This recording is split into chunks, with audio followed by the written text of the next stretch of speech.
High, আসসালামু আলাইকুম। আরেকটি নতুন ব্লগস নিয়ে আসলাম আপনাদের সাথে শেয়ার করতে। আজকে অনেক সুন্দর একটা বিকেল দেখাচ্ছি আপনাদের। এটা হচ্ছে গ্রামের দৃশ্য এবং হচ্ছে বিকেলের শীতের দৃশ্য। এখন আপনাদের কাছে কেমন লাগে অবশ্যই মতামত জানাবেন কমেন্ট বক্সে। আশা করি সবারই আমার ভিডিও ভালো লাগে। আমি সবার রেসপন্স অনেক ভালো পেয়েছি।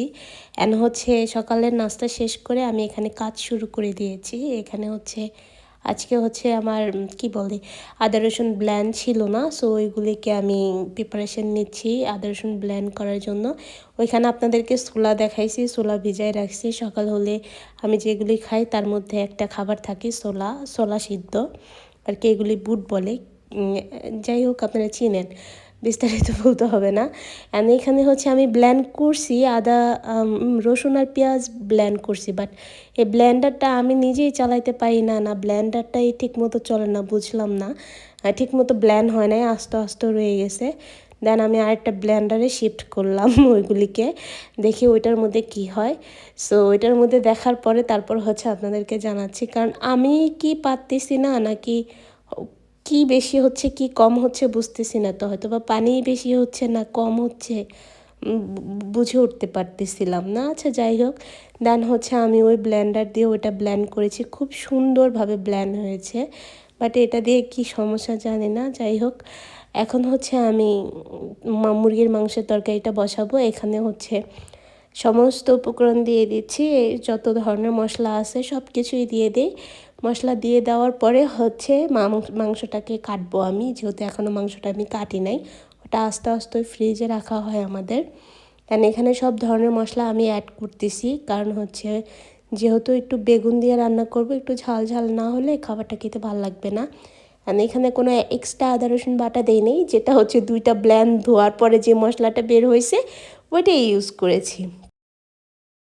আপনারা যারা আমার ভিডিওগুলি দেখেন আপনাদের অসংখ্য ধন্যবাদ, থ্যাংক ইউ। অ্যান্ড আশা করি আমার ভিডিও আপনাদের সবারই ভালো লাগবে।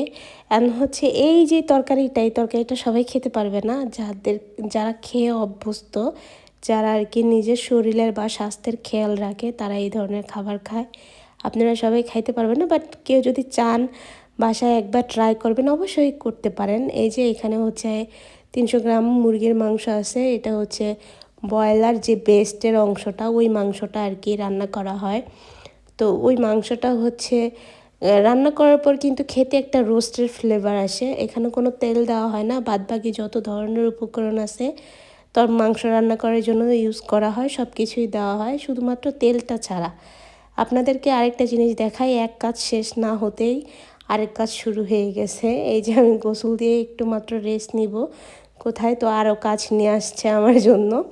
এখানে হচ্ছে আমাদের 4টা মুরগি আনছে, অলরেডি 11 কেজি মুরগি আনছে। অ্যান্ড হচ্ছে এই মুরগিগুলি কাটতে হবে, কাটার পরে যেই সলিড মাংসটা বেস্টের এবং রানের যে মাংসটা ওটা আলাদা করে ফেলবো। অ্যান্ড হচ্ছে এখানে যে কলিজা ঘিলা পা পাখনা এগুলি থাকবে, ওগুলি নেক্সট ব্লগে দেখাবো আপনাদের আমি কিভাবে ওইগুলিকে আর কি আলাদা করি। ওইগুলি সব কিছুই দেখতে পারবেন আর একটা নতুন ব্লগে, কালকে দেখতে পারবেন অবশ্যই।